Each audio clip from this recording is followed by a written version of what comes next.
আরে বুঝিস না, আমরা তো বড় লোক। এই যে দেখছো ওই যে কলা গাছ, ওই কলা গাছের ওইখান থেকে ঘুরগে এই যে এইতে না, এই সব আমাগো। আরো আছে না এক জায়গায় আছে জার্সির মতন। আর আর আর সব ব্যাপারে আমার মা বাবা আমার কয় নাই, গোপন দেখতে পাচ্ছি।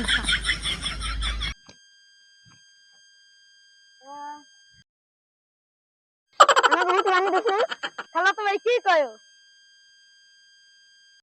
পানি দিস নাই? দিছি স্যার পানি। স্যার আপনি কবি করডু এই যে সব বই আমাগো, তাহলে সব বই আগো ওই তো যে সব বই দিন আমাগো। ও ই কাওয়া আমাগো কামলা খাবে। যে কালা তো ভাই কি চাপা ফেললো হয় এই কামলাটা কামলা এই যে তোর পিছনের দাম আছে আর কোনদিন চাপা ফেলবি না।